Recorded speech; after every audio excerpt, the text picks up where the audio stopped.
the moon and I'm the beyond, this is your princess host, of Luna the... Eclipse, and I'm gonna try something different today. I'm gonna read to you World of Warcraft War Crimes. It is the latest expansion in the books. If you're not sure what these characters look like, I'll put a link of the pictures in the video below. I'm only gonna read you chapter 1. Alright, here we go. Prologue. Draenor. It was the birthplace of the orcs, and for so long, the only home Garrosh Hellscream had known. He had been born there in Nagrin, the most beautiful, most verdant part of that world. There he had suffered through the red pox, and bowed his head in shame in the deeds of his father, the legendary Garrosh Hellscream.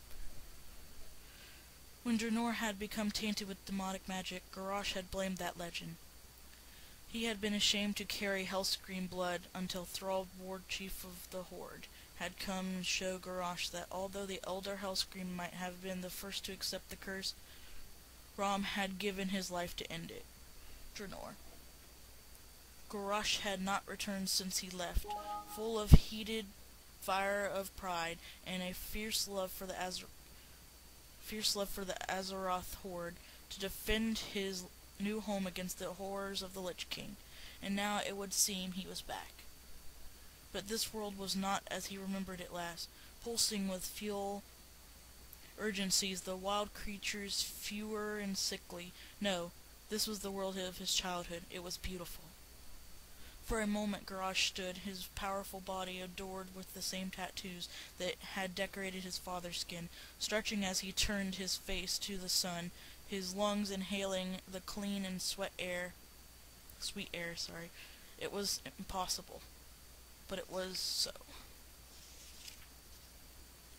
And in this place, that was impossible. Another unthinkable thing happened.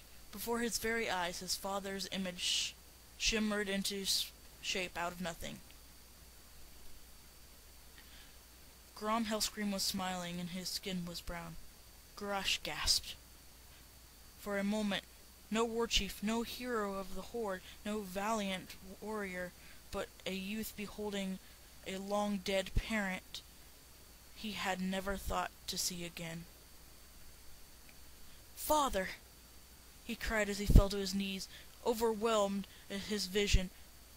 "I've come home to this, our birthplace. Forgive me for ever doubting your true nature."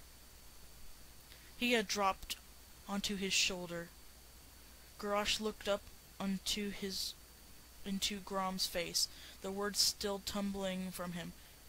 "Have I done so much in your name, and my name has become beloved of the Horde, and feared by the Alliance? Do you know somehow? Can you tell me, Father, are you proud of me?" Garrosh Hellscream opened his mouth to speak. A metallical clackling noise came from somewhere, and Grom vanished. Garrosh Hellscream awoke alert, as he always did.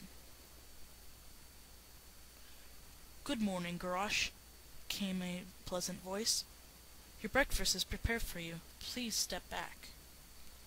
If his jailers had waited but a moment longer, Garrosh would have known the answer to the question that had haunted and driven him all his life. If only he had throttled the infuriating, composed Pandarian for such an intrusion. Garrosh, clad in the robe and hood, contented himself with the presenting any impenetrable expression as he arose from his sleeping fears, stepped back as far as possible from the metal frame and glowing violet octagonal windows of the cell, and waited.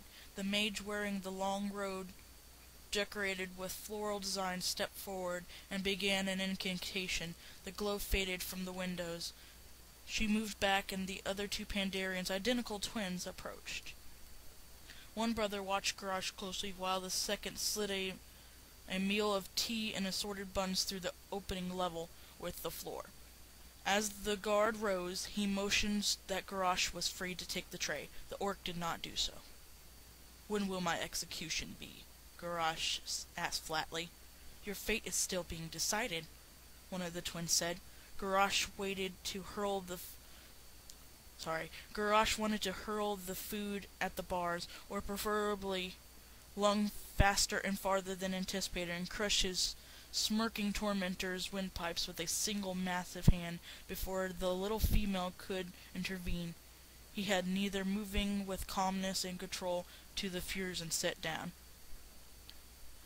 The mage reactivated the imprisoning violet field, and the three Pandarians then left, ascending the ramp. The door clanked shut behind them.